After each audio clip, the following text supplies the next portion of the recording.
আলেমরা পালায় না হাসিনা পালায়? পালালো কে?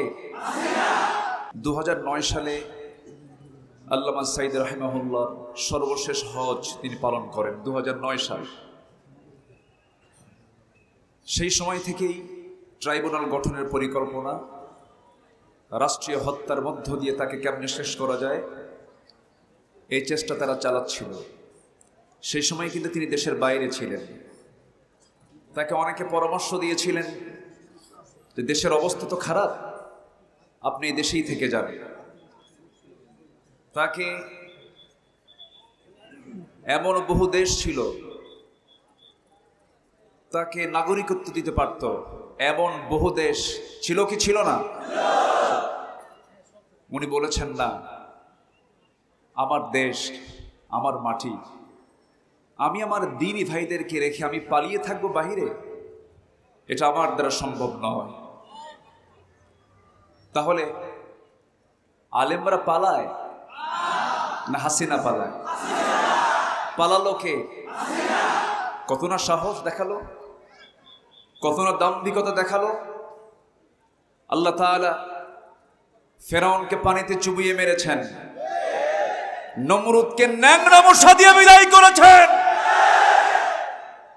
এদেশের ইতিহাসে একটা রাষ্ট্রপ্রধান পালিয়ে যায় এমন রেকর্ড তারাই সৃষ্টি করেছে। এটার মূল কারণ কি জানেন? আলেমদের গায়ে আঘাত করেছে।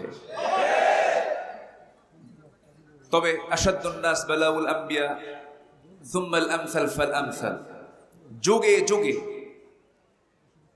অত্যাচার, নির্যাতন, নিপীড়নের শিকার হয়েছেন সবচাইতে বেশি হলো আল্লাহ রাসূল, নবীরা। স্বাভাবিক সেই নবীদের উত্তরসূরি হলো আলেম ওলামা। ইমাম আযম আবু হানিফা রাহমাতুল্লাহ আলাইহির শাহাদত বরণ হয়েছে ৬০ বয়সে। সৈয়দ আহমদ ইবনে হাম্বলের উপর অত্যাচার নির্যাতন হয়েছে ৬০ উপরে। আল্লামা সাঈদ রাহিমাহুল্লাহ তাদেরই তিনি যোগ্য উত্তরসূরি ছিলেন। আমরা তার জীবন কর্ম নিয়ে যে কথা বলবো সময় তো নাই, সময় খুবই অল্প। সবাই দোয়া করবেন আল্লাহ তাআলা যেন তার কবরটাকে জান্নাতের টুকরা বানায় দেয়। তিনি ছিলেন মানুষের মনোজগতের এক মুকুটহীন সম্রাট। তিনি দুনিয়ার মুকুট পাননি, বাহ্যিক কোন সিংহাসন তিনি পাননি, কিন্তু দেশের অগণন মানুষের হৃদয় রাজ্য তিনি জয় করতে পেরেছিলেন। তার রেখে যাওয়া যে আদর্শ,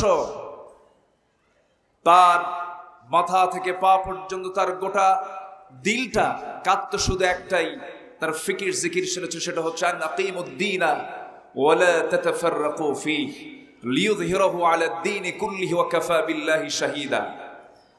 তার যে চেতনা, তিনি সারা জীবন যে কাজ করেছেন, তাকে ভালোবাসা মানে তার আনুগত্য করা।